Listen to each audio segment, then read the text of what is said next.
Mais c'était quoi ce Royal Rumble de dingue cette année? Cette fois, j'étais obligé de faire une vidéo de ce format tellement que j'ai de choses à dire. Pour vous dire, je ne sais même pas par où commencer. Ben, commence par le début. Ouais, c'est vrai, c'est vrai. Mais avant, générique pourri. Oh, c'est l'intro ça?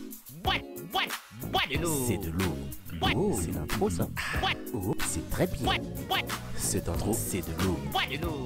C'était nul, hein? Bref, pour ceux qui ne me connaissent pas, je suis Mister Bois de l'eau. On s'en fout, parle du Rumble, gros. 30 secondes d'intro, t'abuses. C'est bon, on commence par le Rumble féminin. Déjà, j'ai trouvé le match vraiment sympa. On a eu des apparitions NXT comme Roxanne Perez, Ash Legend, Jada Parker, Julia, Stephanie Vaquer. On a même eu Georgine Grace, l'ancienne knockout de la TNA. En 2024, elle était là en tant que championne TNA. Et en 2025, elle est là en tant que membre du roster de la WWE. Eh ben. Aussi, on a même eu des retours comme Alexa Bliss, que beaucoup attendaient, mais pas moi. Et Trish Stratus, Nikki Bella et bien évidemment The Queen, Charlotte Flair. Si vous saviez à quel point je m'en fous de Charlotte, mais vous vous en foutez que je m'en fous de Charlotte, c'est ça, hein? Quoi qu'il en soit, elle était là, hein? Et elle a même gagné le Rumble. Comment dire que c'est ce que je craignais? Je voulais rester dans le déni, mais bon, qu'on l'aime ou qu'on ne l'aime pas, faut admettre que ça nous fera une grosse affiche pour WrestleMania 41. Que ce soit un combat inédit entre Charlotte et Tiffy, ou un autre Charlotte contre Rhea pour boucler la trilogie. Parce que oui, si je ne dis pas de bêtises, les deux se sont déjà affrontés 2 fois à WrestleMania, et elles sont à un partout. Et les deux, à chaque fois, ce sont des beaux matchs. En plus, en termes de star power, on peut difficilement faire mieux, hein. Entre une Charlotte Flair qui n'a plus rien à prouver et une Rhea Ripley à son prime, il y a vraiment de quoi faire, hein. Pour ce qui est du Rumble match féminin en lui-même, je mets 3 étoiles et 3 quarts, presque 4 étoiles. J'ai trouvé que c'était un bon Rumble, mais sans être excellent non plus. Par contre, j'ai été étonné que Roxanne Perez ait tenu si longtemps.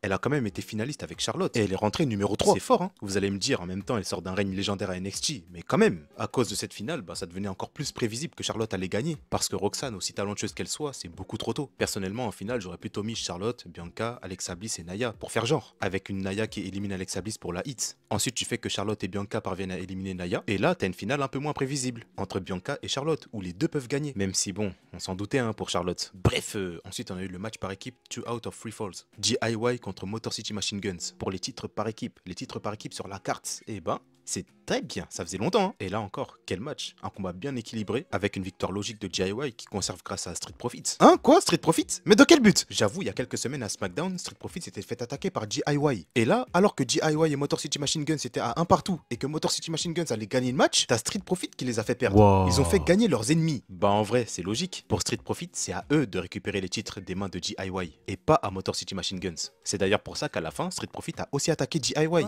Et ouais, en tout cas, le combat il était très bon. Je mets un bon 4 étoiles, les deux équipes ont une très bonne alchimie, c'est dingue. Et franchement, battez-vous tous les jours si vous voulez, dans toutes les stipulations, c'est très bien. Malheureusement, je ne pense pas que ce match soit la chose qu'on retiendra le plus de cette soirée. Bien au contraire. Après, c'est comme ça, hein, c'est le jeu. Juste après, on a eu le ladder match entre Kevin Owens et Cody Rhodes. Et là, waouh, c'était vraiment de la baston, hein, dès le début. Ça s'est battu partout dans l'arène, ça s'envoyait des gros pains. Il y avait vraiment beaucoup d'action dans ce match. Et en termes d'intensité, on fait difficilement mieux, hein. On ressentait vraiment l'animosité entre ces deux catcheurs. Vous savez, pour ce genre de match, il m'arrive de passer le début. Parce que bon, c'est un match d'échelle, quoi. On sait que le but c'est de décrocher les ceintures et qu'au début il ne va pas se passer grand chose, quoi. Et ben là, pour le coup, du début jusqu'à la fin, c'était captivant. Les deux se sont déchirés. Et j'aime bien ce Cody agressif qu'on a eu. Bon, il a pris cher aussi. Mais ce Alabama Slam qu'il a porté à KO sur l'échelle. Tiens, papa. Mais quand j'ai vu ça, j'ai compris. C'était officiellement la fin du match. C'était terminé pour KO. T'as Sami Zayn qui s'était pointé. On ne savait pas s'il allait aider son meilleur ami ou Cody. Et finalement, il est resté près de son meilleur ami Kevin Owens. Mais ça veut dire aussi qu'il n'a pas empêché Cody Rhodes de décrocher les ceintures. Et ça, comment Kevin Owens le prendra? Bon ben, ça part encore sur un 4 étoiles, hein, voire même un 4 étoiles et un quart. C'était vraiment propre. Et Cody ressemblait vraiment à un heel. Déjà porter cet Alabama Slam sans pitié. Et en plus venir célébrer comme ça après le match. Debout sur la table des commentateurs à 2 doigts de lâcher un chais. Après peut-être qu'il s'inquiétait aussi un petit peu, mais je n'en ai pas l'impression. Là on avait Cody le conquérant. Et maintenant que va-t-il se passer? Bref, et enfin le main event, le Royal Rumble masculin. Alors là, je vous annonce tout de suite, hein, jusqu'ici, le show était un quasi sans faute en termes de qualité. Mais alors le Royal Rumble masculin, tiens!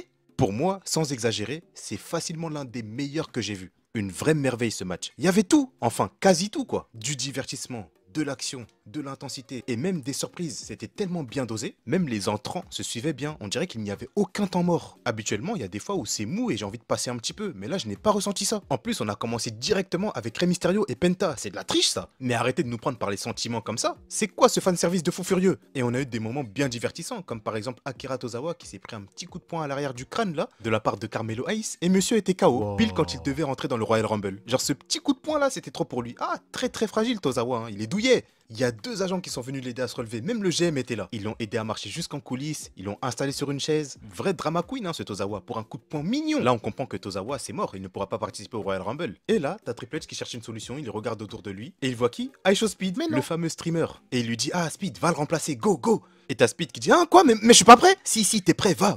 Tiens, il a envoyé Aisho Speed au casse-pipe. Bon, il s'est fait démolir par Braun Breaker, hein, c'était sûr. Mais j'avoue que c'était drôle. Un autre moment drôle, Kaiza qui fait son entrée, il prend son temps. Il voit que dans le ring c'est un petit peu trop dangereux, hein. Du coup il prend son temps, il entre pas tout de suite. Puis il voit qu'il a une ouverture, il entre vite sur le ring, il essaie d'éliminer Penta, mais c'est Penta qui l'élimine. Aïe, Kaiza, tout ça pour ça. Après il a trop ragé, et je le comprends, hein. En apparition, il y a Joe Hendry qui était là aussi, le champion de la TNA. On a aussi eu le retour de classique AJ Styles. Ancienne musique, tenue bleue, le AJ Styles qu'on aime. Et dans ce Royal Rumble match, on a eu des face-à-face inédits et improbables, comme par exemple Jacob Fatu et Penta. Pour aller où? Joe Hendry et Roman Reigns. C'est donc ça le multiverse? On a eu les potentielles futures affiches des prochains WrestleMania. Beaucoup de teasing, hein. Jacob Fatu, Braun Breaker, Seth Rollins, Roman Reigns, Jacob Fatu, Roman Reigns. D'ailleurs, sans surprise, Jacob Fatu a été monstrueux, même si je m'attendais à un peu plus de sa part. En plus, il s'est fait éliminer facilement par Braun Strowman. Hein. Mais non. Comment il a pété les plombs après? Il est effrayant ce mec. Hein. Il y a Braun Breaker aussi qui a fait un bon Rumble. Penta qui est resté longtemps et qui s'est fait éliminer par Finn l'humain.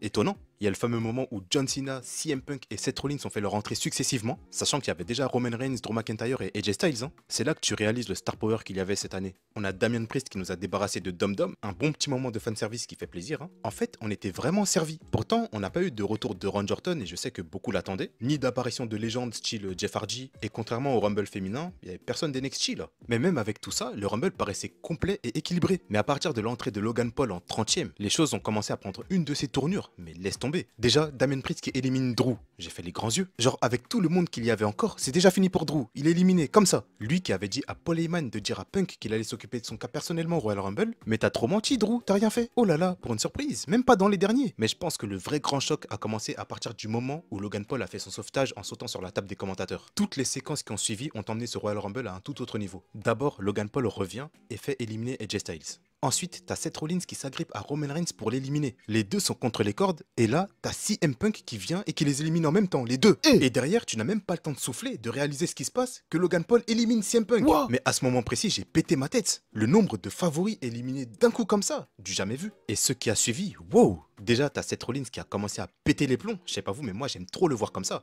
Il a enchaîné les stompes sur Roman Reigns, il s'est déchaîné sur CM Punk. Très bien. T'as CM Punk qui lançait un regard sombre à Paul Heyman comme s'il lui en voulait. Ça faisait trop d'informations d'un coup. Franchement, cette road to WrestleMania, elle sera épique. Ce qui s'est passé là, ça offre tellement de possibilités pour l'avenir. Et à ce moment-là, sur le ring, il n'y avait plus que John Cena, Logan Paul et Jey Uso. Mais guettez le trio improbable. À ce moment-là, je me disais, s'ils font gagner John Cena, ça serait gros comme une maison. Genre, c'est trop simple, il y a mieux à raconter avec John Cena. Mais ça nous ferait quand même 2 grosses affiches, hein. John Cena contre Cody ou John Cena contre Gunther, ce bâtard.